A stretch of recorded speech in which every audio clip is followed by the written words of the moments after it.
একসময় একটা মেয়ে ছিল এবং তার এত সুন্দর এবং লম্বা চুল ছিল যে তাকে যে প্রত্যেকে দেখেছিল তারা তাদের চোখ বন্ধ করতে পারে না। স্ট্র্যান্ডগুলি এত হালকা ছিল, কেবল সোনালি, অতএব তারা তাকে গোল্ডিলক্স বলে। তার সমস্ত সৌন্দর্যের জন্য তিনি খুব দুষ্টু ছোট মেয়ে ছিলেন। মা তাকে সর্বদা উঠোনে হাঁটার অনুমতি দিতেন, তবে তাদের বাড়ির পিছনে বনের দিকে না যাওয়ার নির্দেশ দেন। অর্ডার গোল্ডিলক্স সেই বনে কি আছে তা জানতে খুব আগ্রহী ছিলেন, আর তাই মা না দেখতে পেয়ে তিনি কোনোরকমে বাসা থেকে বনে চলে যান। লেফট মেয়েটি অনেকক্ষণ বনে হাঁটল, হয় তিনি বেরি খুঁজে পান, তারপরে একটি সুন্দর ফুলের দিকে তাকান, তারপরে পাখিরা কিভাবে গান করে তা শোনেন, তাই সে বনে হারিয়ে গেল এবং হঠাৎ একটি ক্লিয়ারিং এসে একটি অস্বাভাবিক বাড়ি দেখতে পেল।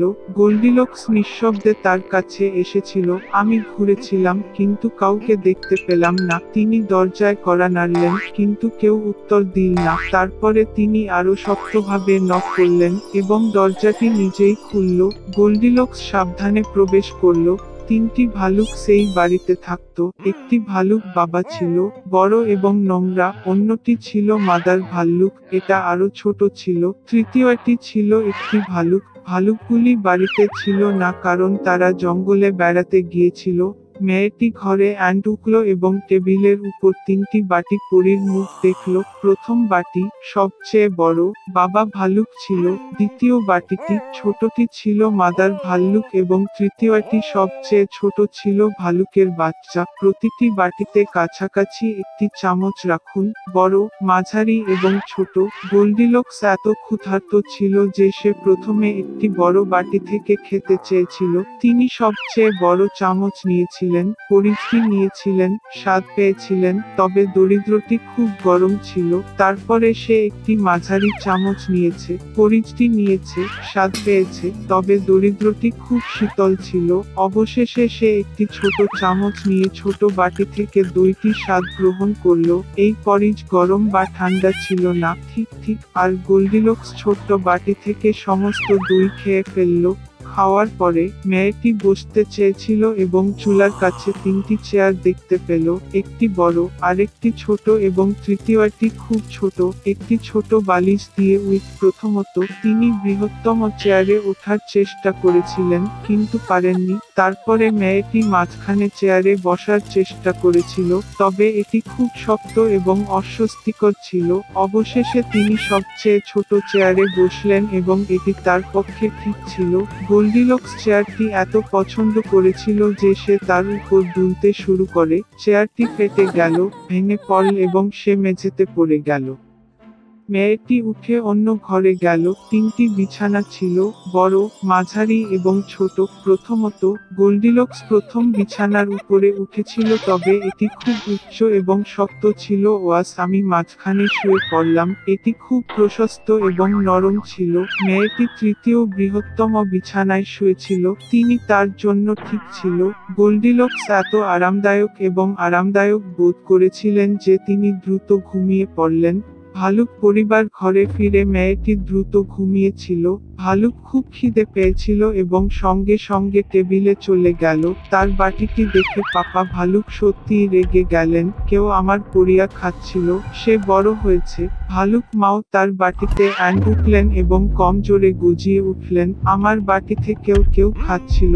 এবং ভালুক শাবক তার খালি বাটিটি দেখে উচ্চস্বরে চিৎকার করে বলেছিল, কেউ আমার বাটি থেকে খায়নি, সে আমার সমস্ত পরিয়া খেয়েছে। ভাল্লুকের গন্ধে কিছু ভুল ছিল। টেবিলটি রেখেছিলেন এবং চারদিকে তাকাতে শুরু করলেন। বাবা ভালুক খেয়াল করলেন যে কেউ তার চেয়ারটি সরিয়ে নিয়ে গেছে এবং ভয়াবহ কণ্ঠে বেড়ে উঠেছে, কেউ আমার চেয়ারে বসেছিল।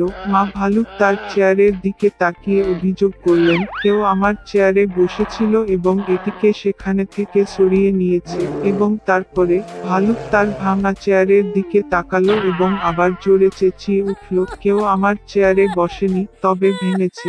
তিনটি ভাল্লুক সাবধানে শোবার ঘরে কেউ আমার বিছানায় শুয়ে পড়ে গুড়িয়ে দিয়েছিল। ভীষণ কণ্ঠে বাবা ভালুক গর্জে উঠল এবং কেউ আমার বিছানায় শুয়ে পড়ে তা গুঁড়িয়ে দিয়েছিল।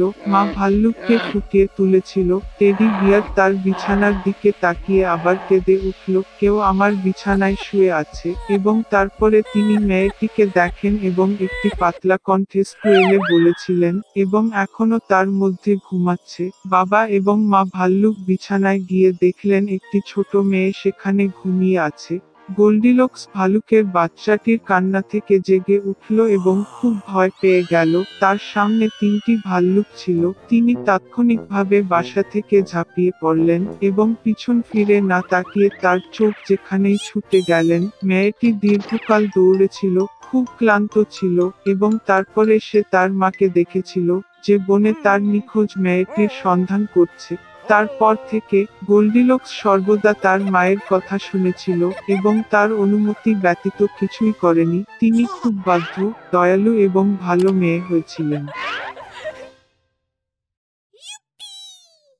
সমুদ্রের গভীর অংশে দাঁড়িয়ে ছিল সমুদ্রের রাজপ্রাসাদ। তার 6টি কন্যা ছিল। তারা সারা দিন বাগানে খেলেছে। অন্যান্য রাজকন্যাদের মতো নয়, কনিষ্ঠ শান্ত ছিলেন এবং মাতাল ছিলেন, এবং তার নাম ছিল দ্য লিটল মারমেইড। সর্বোপরি তিনি মানুষের পৃথিবী সম্পর্কে গল্পগুলি শুনতে পছন্দ করতেন।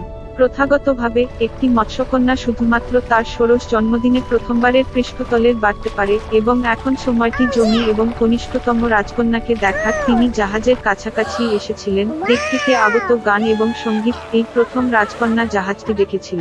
জাহাজের কেবিনে লিটল মারমেইড একটি সুদর্শন রাজপুত্রকে লক্ষ্য করে। অনেকক্ষণ তিনি তার চোখ বন্ধ করতে পারেননি। হঠাৎ সাগরে হিংস্র ঝড় শুরু হয়েছিল।